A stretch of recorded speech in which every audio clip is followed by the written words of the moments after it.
I was sent flying from my electric scooter when a car rammed into me after ignoring a red light. My ears buzzed from the impact. I touched my head and saw that my hand became covered in blood. I vaguely heard passers-by screaming and shouting as they circled me. Then I passed out.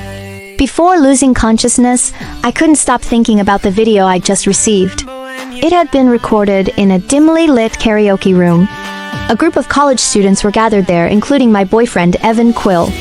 We'd known each other for 10 years, and he'd always been gentle and patient with me. In the video, he was drunk. Lauren Shaw, a senior from his major, sat beside him and gently patted his back. She said, "Don't drink too much, Evan. You need to take better care of yourself." Her gaze was fixed on him, and it was filled with heartache. She leaned close to him in the dimness, but he didn't do anything to stop her. I heard someone ask, "Do you want to call your girlfriend to pick you up, Evan?" He waved a hand while holding his liquor up. He slurred, "No way in hell." She annoy the hell out of me if she's here. I can finally have some peace after sneaking out. I've never met anyone who annoys me more. Someone had anonymously sent the video to my inbox. I watched it several times, unable to believe that was what Evan thought of me. He and I had gotten together in high school after basically growing up together. Everyone thought we were the perfect couple. We came from similar family backgrounds. Our parents had already started discussing buying us a marital home in Haines City since there was only a year to our graduation. We would have our wedding after graduation. In the video, Lauren subtly fanned the flames. "You have to be joking. You and your girlfriend have been together for years, right? Shouldn't you guys be really in love with each other?" I saw Evan look up and snort self-deprecatingly. Do I have the right to say anything bad about her? My parents would kill me if I were to ask for a breakup, let alone hers. Everyone is envious of our relationship, but it feels like a ball and chain to me. Sometimes I'm jealous of how you guys can date whoever you want in college while I'm tied down to her. My vision became blurry at this point in the video. I rubbed my eyes to find that my face was already covered in tears. I'd always thought we were a loving couple, but it turned out Evan only thought of me as a burden he couldn't be rid of. At the end of the video, a man's icy voice rang out. There was a hint of irritation in it as he said, "Tell him to shut up." I couldn't care less about that though. I wanted to show the video to Evan and demand to know the truth. I, Giselle Rode, was not the type to cling to someone who didn't want me.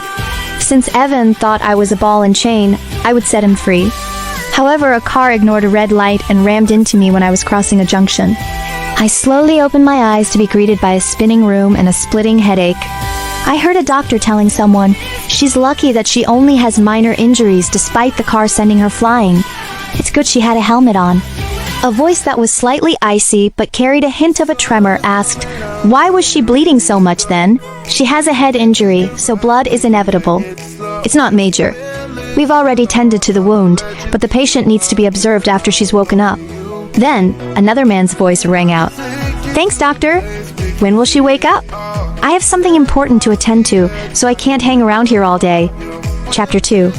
Just then, the man noticed my eyes were open. He cried, "Doctor, she's awake." I stared at him, unable to process anything due to my throbbing head. "Who are you?" The man's expression went from agitation to surprise. Then, a hint of something odd flitted in his eyes. "I'm Evan Quill."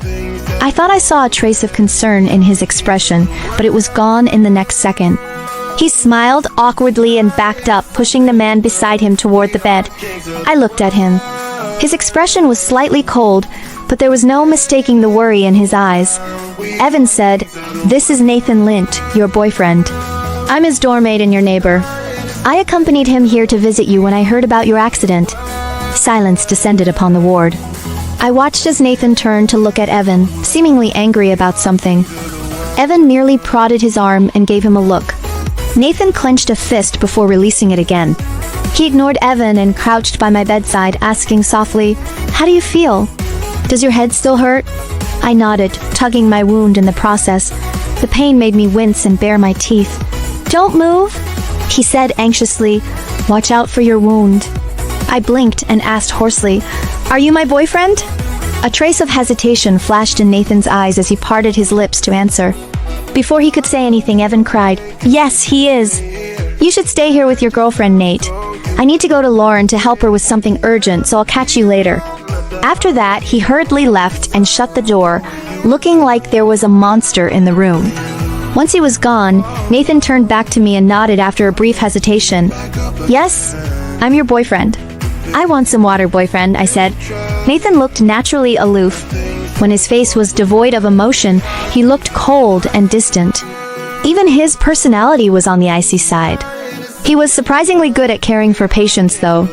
He helped me up and fed me some water. Then, he peeled an apple and cut it into small cubes so it was easier for me to eat. He was so considerate that even the nurse couldn't help teasing us when she made her rounds.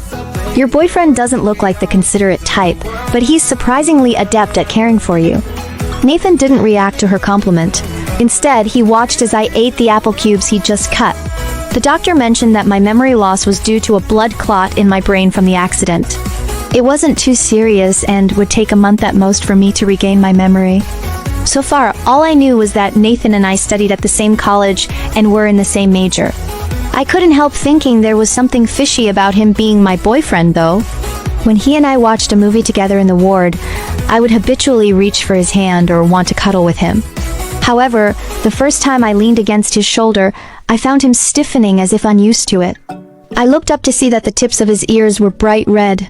They almost looked like they'd been scalded. I asked, "How long have we been together, Nathan?" He seemed taken aback for a second before answering, 3 years. That only confused me more. If we'd already been together for 3 years, why would he still feel shy when I held his hand? A week later, Evan showed up at my ward again. The doctor had pronounced me okay to be discharged. Nathan was packing my things. He'd brought them to me on the first day of my hospitalization.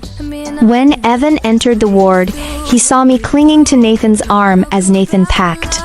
I asked, "Are we living together, Nathan? Or are we still staying at our dorms? Do you think we should move out? We can rent a place near campus and live there together. Didn't you say a couple of days ago that you found it a little inconvenient to stay in the dorm?" Nathan looked helpless as he tried to pack while I clung to him. He said, "We can talk about that some other time." I wasn't happy about that and decided to play with him. I thought about how his ears would easily turn red, so I wrapped my arms around his neck and pecked him on the cheek. "Can we settle this in the next few days? Pretty please." Just then, Evan barged into the ward, his expression dark as he roared, "What the hell are you guys doing?"